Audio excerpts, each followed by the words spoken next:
From way up here, I see no lines at all. No nations, colors, creeds, hate, or poverty. It's Christmas time and there's no lines at all. Can we get there? Can we get to that place at this time of year? It's the second Sunday of Advent. Advent is a time where we spiritually prepare ourselves for Christmas, for that rebirth, that reawakening of who and what we really are, the Christ within. So it's a time to pay attention. It's a time to be fully present to every aspect of our life, everything that's going on around us, and realize the fullness of what we are, and embody the true meaning of Christmas. If you're here today, Christmas means something to you. So when you leave, can you walk in that? Can you walk in what you feel here today? Each Sunday of Advent has a different focus to help us remember. Last Sunday was faith. This Sunday is peace. And today's talk is Christmas peace. Christmas is what? It's our most commercialized holiday, isn't it? And we're bombarded with the demands of the season, the overcrowded schedules, overspent budgets, overtaxed emotions. Any of these hitting you? And it can often feel like anything but peaceful. And you may find yourself saying in the next few weeks, all I want from Christmas is some peace. In John 14:27, Jesus said, peace I leave with you. My peace I give you. Not as the world gives, do I give to you. He was not talking about peace in the outer world. He was talking about peace within us. Last week, as I said, that faith is available at any time. We can access it. It's inside us. So is peace. Peace is always there, underneath all the turmoil, all the conflict that's going on at this time of the year. You take a moment to stop. Way down in there is peace, and it has nothing to do with outer conditions. Once upon a time, there was a king, and he offered the prize to anyone in his kingdom who would paint the best picture of peace. So many artists got together and painted their pictures and submitted them to the kings. And finally, it came down to two paintings. The first painting the king considered was a picture of this calm lake, and it was mirroring a peaceful mountain, blue skies, white puffy clouds. It was a perfect picture of peace. And the second picture that the king was considering was a rugged bare mountain with an angry sky and rain and lightning and a raging, foaming waterfall coming down its side. It did not look peaceful at all. But behind the raging waterfall, the artist had painted a tiny bush growing out of the crack of the mountain. And in that bush, a mother bird sat on her nest in perfect peace. What picture did the king choose? The second one. And he explained that peace does not mean being in a place where there is no noise and turmoil. It means being in the midst of it and still feeling the serenity that's always there in our heart. So remember this little story. I wasn't going to include this story, but it wouldn't go away. I kept thinking about it, and especially when I go out in the traffic and into the stores. You know, the turmoil, the conflict. But that peace is in there if I take a moment. The world Jesus was born into 2,000 years ago was filled with noise and turmoil. It was under the rule of corrupt Roman Empire, religious leaders that had their own agendas. There was poverty, there was homelessness, there was injustice, there was war. It was not a very peaceful time. And yet, one of the names that Jesus is known by is Prince of Peace. Because in the midst of all that, he taught peace, he lived peace, and he blessed the peacemakers. Gandhi said of Jesus, he was the greatest nonviolent resistor in the history of the world. I had not heard that quote before. The greatest nonviolent resistor in the history of the world. Well, here we are, 2,000 and some years later, right? There's still poverty. There's still homelessness. There's still unrest. There's still turmoil. And there's still powerful leaders with their own agendas.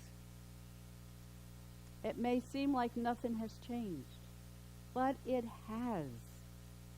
It has.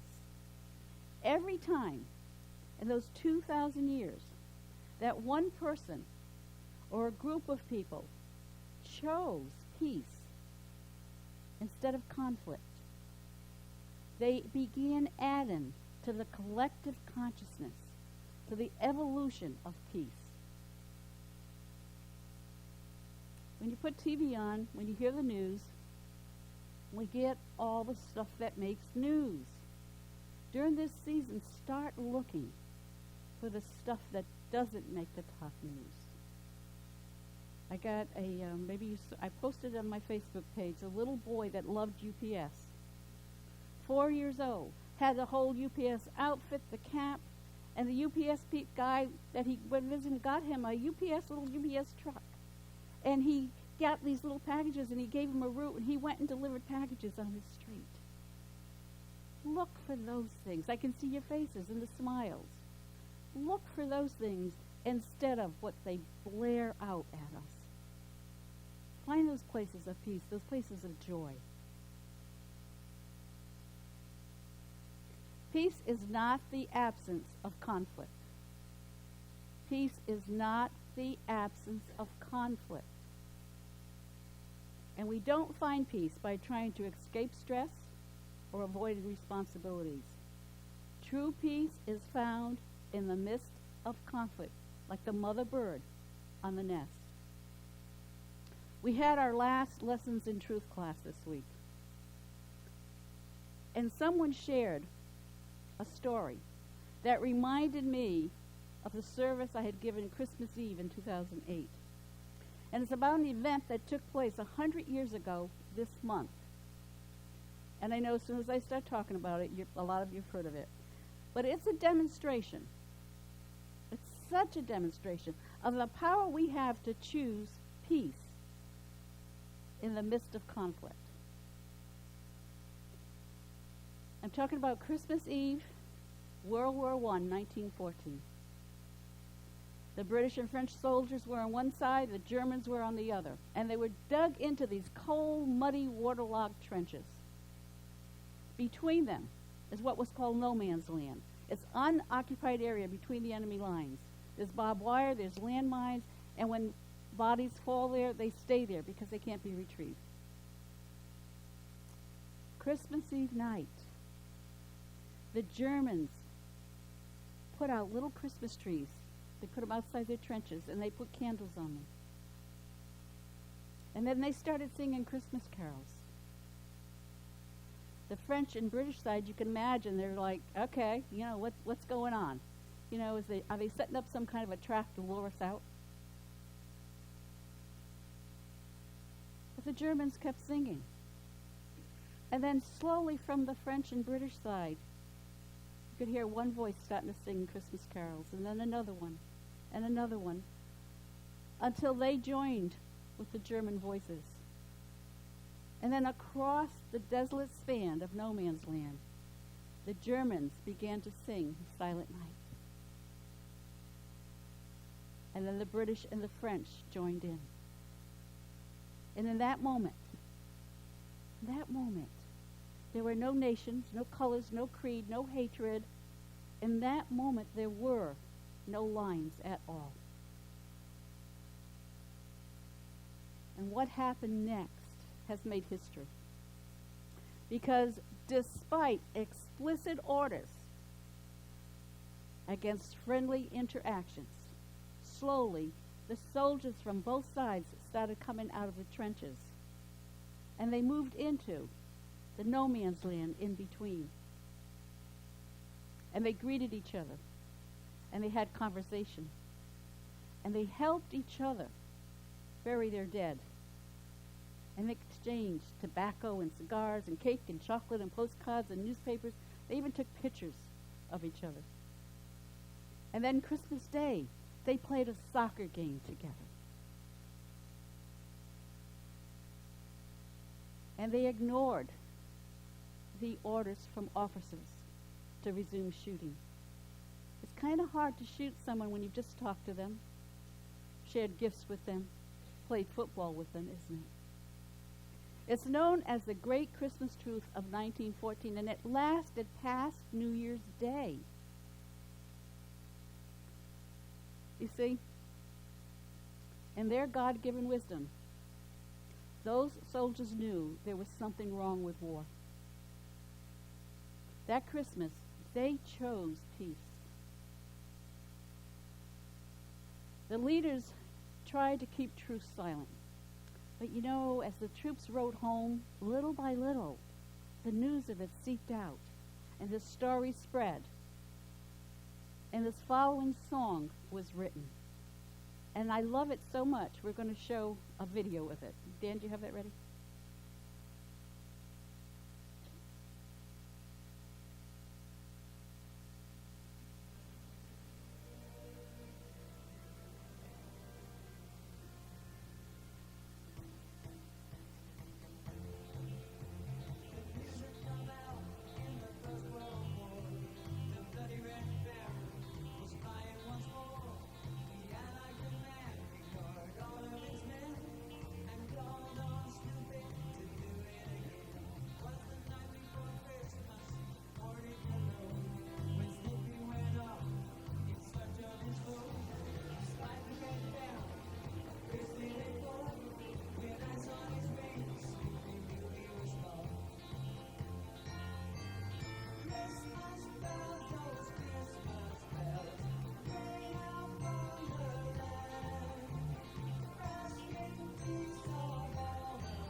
So how many of you realize that that was written on a true event? Did anybody? Andrew says he does. Who was it on TV? Was it Edward R. Murrow that used to say, and now the rest of the story? So now the rest of the story. In 1989, folk singer John McCutcheon toured Europe, and he sang that song at the end of every performance. Well, at several performances, he kept seeing the same group of old German men. And one night he was performing in Denmark, and the old men were there. They had to come across the border, and they walked in late. There were no seats left, so they just trotted right down the center aisle. They stood at the base of the stage. They watched without expression, and as McCutcheon ended the performance with Snoopy and the Red Baron, the men turned around. They walked out like they had done at every other performance they attended. But that night, John had had enough. And he jumped off the stage and he chased after them and he goes, "Who are you? Why do you come?" And they looked at him and they said, "We're here because of the song. We were there. 65 years ago, we were there." It's said that if not for the intervention of higher authorities, World War I could have ended that Christmas Eve. Let that sink in. The power we have when we choose peace. This is a book we've been studying, Lessons in Truth. And that story was shared after we had read this. This chapter is called Unity of Spirit.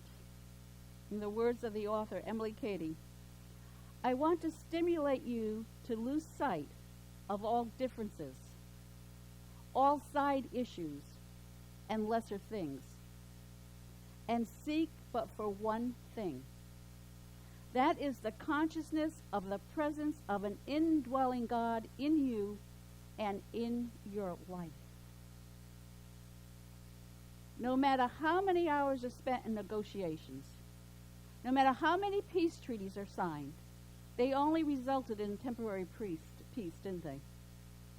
The kind of peace that lasts forever, that carries us through the outer and inner wars, that sustains us through the hardest times, is not found in the outer world, but within us.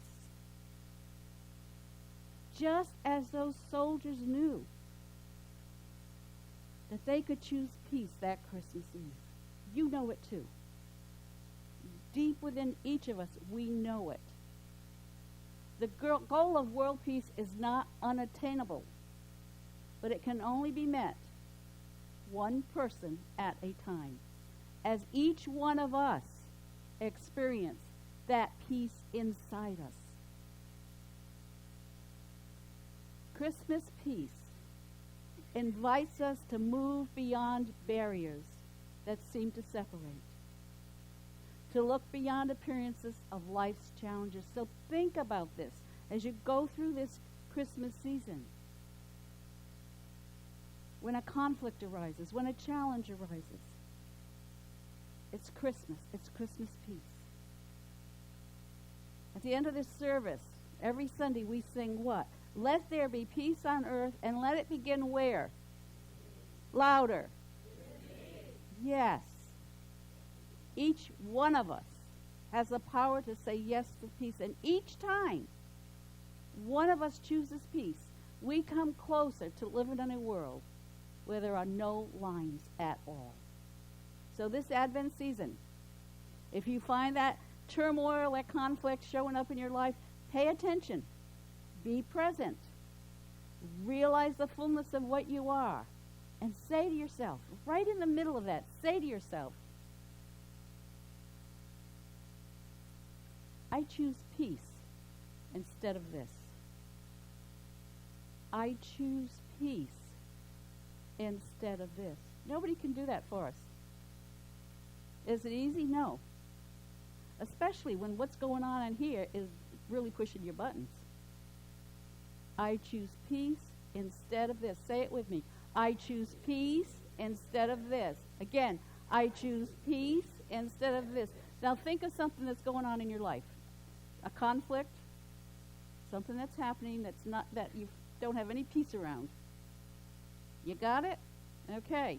Together. I choose peace instead of this. This Christmas, become the gift of Christmas peace to our world. God bless you.